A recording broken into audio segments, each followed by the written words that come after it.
Summer 1181. The most powerful man in Japan lay dying, his body burning so hot that water turned to steam on contact. The court watched in terror. What had this man done to deserve such an end?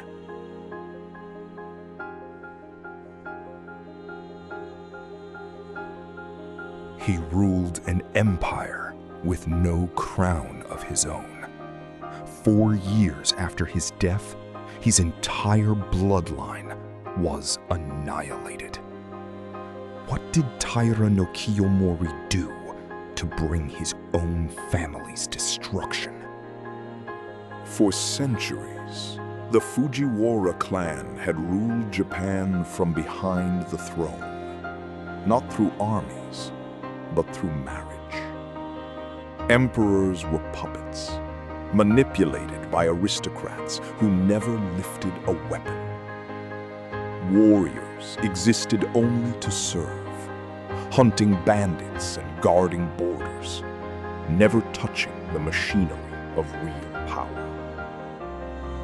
The court in Kyoto considered the military class beneath them, useful, but never equal. For nearly 400 years, this arrangement held. But by the 12th century, the Fujiwara's grip was weakening, and one warrior family from the West was about to shatter every rule of who was allowed to rule Japan. That family was the Taira, and their rising star was Taira no Kiyomori, born in 1118. Rumors swirled that Kiyomori was not the son of a mere clan lord, but the secret child of a retired emperor, a rumor Kiyomori never denied. True or not, it gave him something rare, a sense that he belonged closer to the throne than any warrior before him. The Taira controlled Western Japan's trade routes, growing wealthy from commerce with Song China. Kiyomori inherited not just land and soldiers, but ambition on an imperial scale, and an opportunity Kyoto's aristocrats never saw coming. In 1156, that opportunity arrived. A succession crisis split the imperial family in two, each side raising warriors for support. Kiyomori threw the Taira behind Emperor Go-Shirakawa, alongside another rising warrior, Minamoto no Yoshitomo. Together, they crushed the rebellion in a single night of fighting, the Hogan Rebellion. For the first time, two warrior clans had decided who would rule Japan, not the aristocracy. Kiyomori returned to Kyoto a hero, rewarded with land, titles, and the gratitude of an emperor. But an uneasy question now hung over the capital. Who would the warriors serve next? Themselves? The answer came just 3 years later. In 1159, rivalry between Kiyomori and his former ally, Yoshitomo, exploded into open war. The Heiji Rebellion. Kiyomori struck first and struck hard. Yoshitomo was hunted down and killed, his clan shattered. His young sons, Yoritomo and Yoshitsune, were captured, and by all logic, should have been executed on the spot. Instead, Kiyomori spared them, exiling the boys instead. It was an act of mercy, or perhaps simple confidence. Kiyomori believed no Minamoto child could ever threaten him. That single decision would become the most expensive mistake of his life. With the Minamoto destroyed, Kiyomori's rise became unstoppable. In 1167, he achieved something no warrior had ever done. He was appointed Daijo Daijin, Chancellor of Japan, the highest civil rank in the empire. He filled the court with Taira relatives, sons, nephews, cousins, until a popular saying spread through Kyoto: those who are not Taira are not human. The aristocracy that had once looked down on warriors now bowed to one. Kiyomori had not overthrown the imperial system. He had simply climbed inside it and made it his own. Then, Kiyomori reached for the one thing beyond even a chancellor's grasp: the throne itself. His daughter, Tokuko, married Emperor Takakura. In 1180, their son, Kiyomori's own grandson, became Emperor Antoku at just 2 years old. For the first time in Japanese history, a warrior was grandfather to a reigning emperor. Kiyomori now stood above generals, above nobles, above the court itself, answerable to no one. He had achieved what no samurai before him had even imagined. But absolute power had made him something else too: untouchable and dangerously alone. The cracks appeared in 1177. A group of court nobles and monks, furious at Taira dominance, secretly plotted Kiyomori's downfall, the Shishigatani conspiracy. Kiyomori discovered the plot before it could begin. His response was swift and merciless. Conspirators were executed, exiled, or stripped of everything they owned, regardless of rank or reputation. Men who once dined with emperors were dragged from their homes in chains. The message was unmistakable. No one, not even the highest nobility, was safe from Kiyomori's wrath. Fear replaced respect across Kyoto, and fear Kiyomori was about to learn does not make loyal subjects. 2 years later, Kiyomori crossed a line no warrior ever had. In 1179, he placed the retired Emperor Go-Shirakawa, the very sovereign he once fought to protect, under armed house arrest. Then in 1180, he forced the entire imperial court to abandon Kyoto and relocate to Fujiwara, his own power base on the coast. Nobles, monks, and commoners alike were uprooted from the city their families had called home for centuries. Kiyomori had built the most powerful position any warrior had ever held. And in doing so, he had turned every class of Japanese society against him at once. The backlash came almost immediately. In the spring of 1180, an exiled prince issued a call to arms against the Taira, and it reached a man living quietly in exile in the eastern provinces, Minamoto no Yoritomo, the boy Kiyomori had spared 20 years earlier. Yoritomo raised the Minamoto banner once again. Kiyomori dismissed the threat, a minor uprising from a defeated clan's leftover son. Nothing more. He sent a Taira army east to crush it without concern. The man Kiyomori had let live as a child was about to remind him exactly why mercy can be dangerous. At the Fujikawa River in late 1180, the Taira army camped for the night, expecting an easy victory. Then, in the darkness, a flock of waterfowl burst into flight, the sudden roar of wings sounding exactly like a cavalry charge. Panic swept the camp. Soldiers fled without a single arrow being fired, abandoning weapons and horses in their retreat.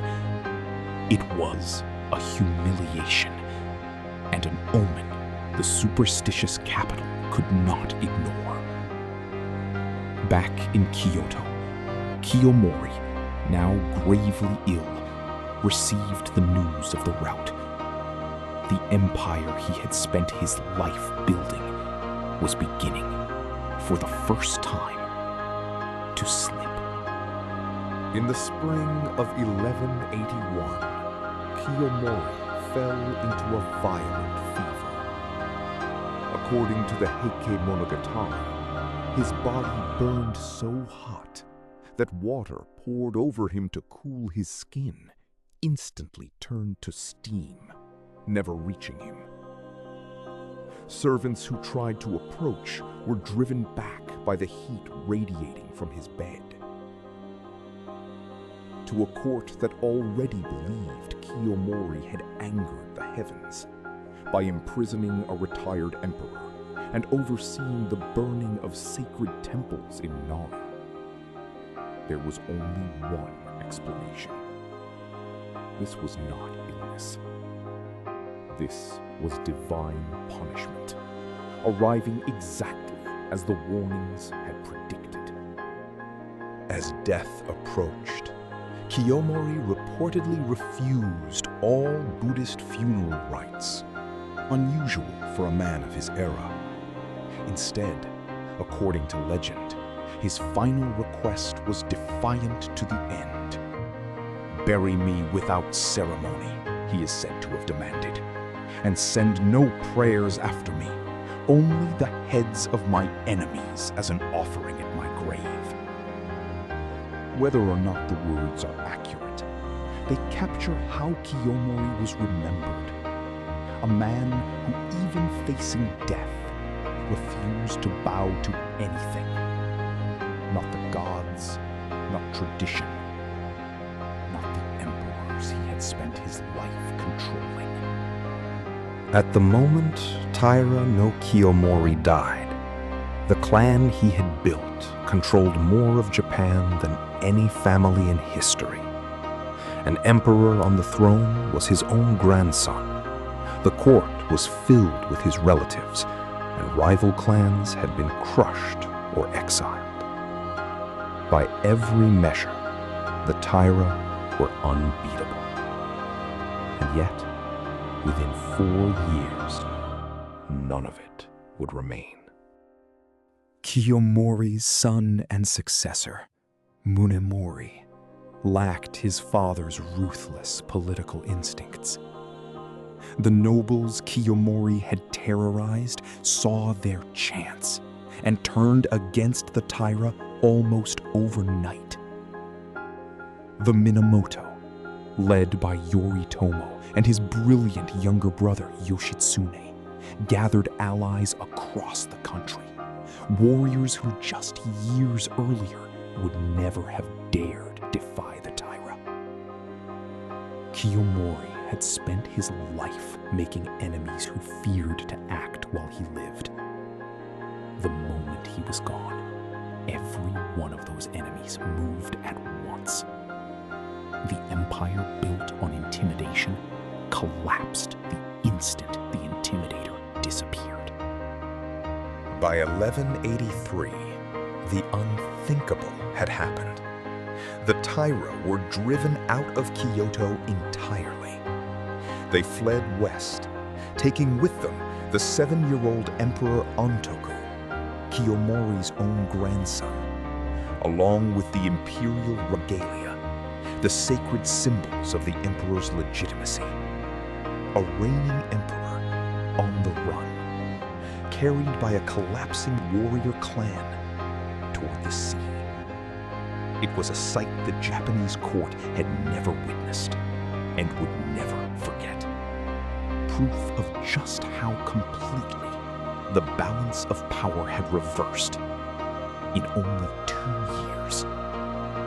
The end came in 1185 at Dan-no-ura, a narrow strait where the Taira fleet made its final stand against the Minamoto navy. The battle turned into to a massacre. As defeat became certain, Taira nobles began leaping into the sea rather than face capture. Among them was Kiyomori's widow, who took the child emperor Antoku into the waves with her. The Taira clan and the imperial line Kiyomori had so carefully engineered vanished beneath the water in a single afternoon. The empire Kiyomori built to last forever had survived him by exactly 4 years. So was Taira no Kiyomori a visionary, the first warrior bold enough to seize the machinery of imperial government, opening trade with China and reshaping Japan's economy? Or was he simply a tyrant whose arrogance made his family's destruction inevitable?